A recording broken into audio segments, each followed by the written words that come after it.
Welcome back, dear listeners, to another chilling episode of Frights and Felonies, where we delve into the darkest corners of both true crime and the supernatural. Today, in this bonus episode, we're taking a step into the eerie woods with the creature feature that's sure to haunt your dreams. Imagine a dense, foreboding forest, the air thick with the scent of pine and decay. Our story follows a group of backpackers on what was supposed to be an adventurous escape into nature. But they soon find themselves stalked by an ancient and terrifying entity, the Wendigo. The Wendigo's Hunt. Late October had painted the dense forest of the Pacific Northwest in hues of orange and gold, when 5 friends, Alex, Jamie, Casey, Morgan, and Taylor, set off on a backpacking trip. Eager to escape the hustle and bustle of city life, they were well prepared and confident. Their adventure promised a much-needed retreat into nature, but nothing could have prepared them for what lurked in the shadows of the forest. As they ventured deeper into the woods, they began to notice strange signs. Claw marks on trees, bones scattered on the forest floor, and an eerie silence that seemed to follow them. "Did you guys see those claw marks back there?" Alex asked, his voice tinged with unease. They looked fresh. "Yeah, I saw them," Jamie replied, trying to sound casual. "Probably just a bear, right?" "Maybe," Casey said, glancing around warily. "But we should stay alert. We don't want any surprises out here." "Bears or no bears, we're in their territory now," Morgan added. "Let's not make ourselves easy targets." "Agreed," Taylor said. "Let's keep moving and set up camp before it gets too dark." As the night fell, they set up camp and gathered around the fire. The conversation turned to local legends and ghost stories. Morgan, always the skeptic, laughed of the idea of anything supernatural. "Come on, guys. We're in the middle of the woods. It's just our imaginations running wild," she said, with a dismissive wave of her hand. "You say that now. There are some creepy stories about these woods," Casey countered. "Ever heard of the Wendigo?" "Oh, not this again," Jamie groaned. "You and your Wendigo obsession." "I'm serious," Casey insisted. "They say it's the spirit of the forest, a cannibalistic creature that preys on those who wander too deep into the wilderness."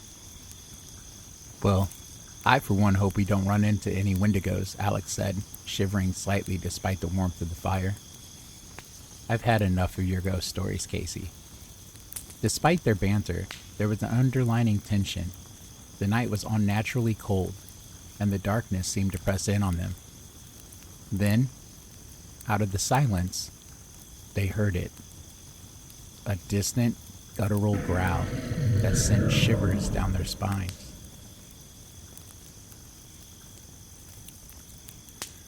"Did you hear that?" Taylor whispered, her eyes wide with fear. "Yeah, what the hell was that?" Jamie replied, her voice trembling. Suddenly they saw it. A tall, gaunt figure with glowing eyes, standing at the edge of their campfire light. Its antlers were massive, adorned with hanging moss, and its body was skeletal, wrapped in tattered, leathery skin. "What is that?" Alex shouted, his heart pounding in his chest. "Oh my God, it's a Wendigo!" Casey gasped, her voice barely a whisper. Panic set in as the Wendigo lunged at them. The friends scattered, running blindly through the forest. The creature was relentless, picking them off one by one. Casey was the first to go, dragged into the darkness by clawed hands. Morgan tried to fight back with a makeshift spear, but the Wendigo was too powerful. And she too fell victim to its ferocity. "Keep running! We've got to get out of here!" Alex shouted, his voice hoarse with terror. "We can't leave them behind," Jamie cried, tears streaming down her face. "We don't have a choice. Just go," Taylor urged, pulling Jamie along. The group was dwindling. Taylor and Jamie were caught in a vicious attack, leaving Alex alone. Wounded but determined to survive, as dawn approached, Alex stumbled upon an old ranger station. Exhausted and terrified, he barricaded himself inside. The Wendigo clawed at the walls, but the old station held firm. Hours passed before the creature finally retreated, leaving Alex in a state of shock and horror. He was the sole survivor. In the aftermath of that horrifying night, Alex's life was forever changed. Once a carefree adventurer, he now carried the weight of his friend's death on his shoulders. He couldn't shake the image of the Wendigo or the haunting cries of his friends. His nights were plagued by nightmares, and his days were filled with a sense of dread. Back in the city, Alex tried to return to a normal life, but the trauma of the experience was too much to bear. He quit his job, cut ties with his friends and family, and became a recluse. The memory of the Wendigo gnawed at him, and he felt a growing need to do something, anything, to prevent others from meeting the same fate. "I can't just sit here and do nothing," he muttered to himself one sleepless night. "I have to go back. I have to protect the people from that thing." Driven by a newfound purpose, Alex decided to become a park ranger. He underwent rigorous training, learning everything he could about survival, tracking, and wildlife. He studied local legends and folklore, determined to understand the creature that haunted his nightmares.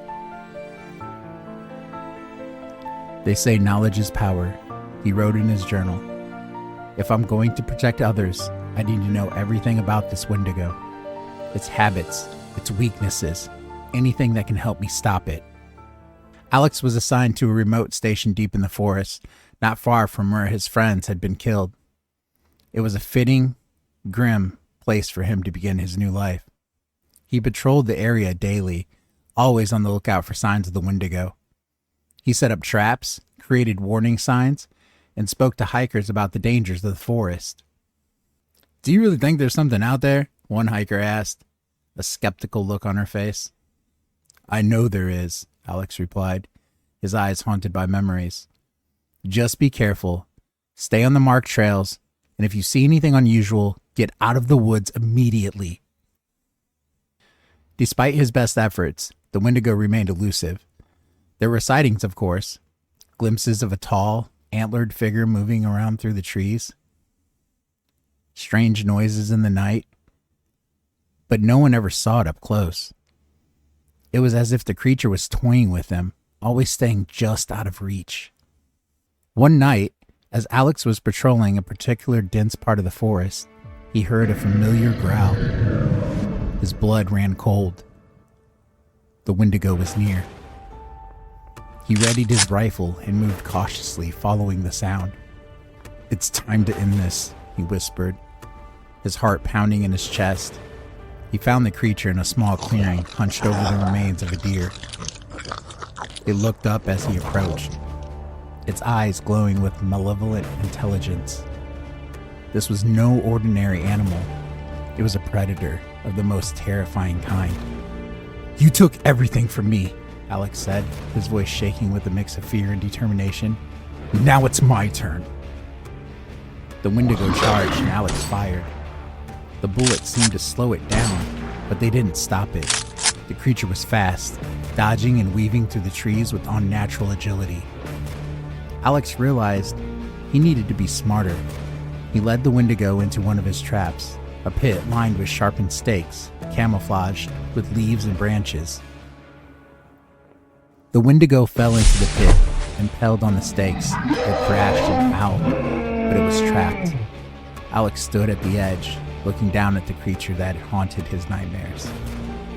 "This is for Casey, Morgan, Jamie, and Taylor," he said with his voice filled with sorrow and resolve. "Rest in peace, my friends." He fired one final shot, and the Wendigo's movement ceased. The forest was silent once more.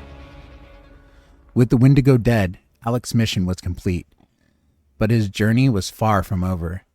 He continued his work as a park ranger, driven by a new purpose to protect those from the unknown dangers of the wilderness. He became a legend in his own right, known for his bravery and dedication. Years passed, and Alex's story became part of the local folklore. Hikers spoke of the ranger who faced down a Wendigo and lived to tell the tale.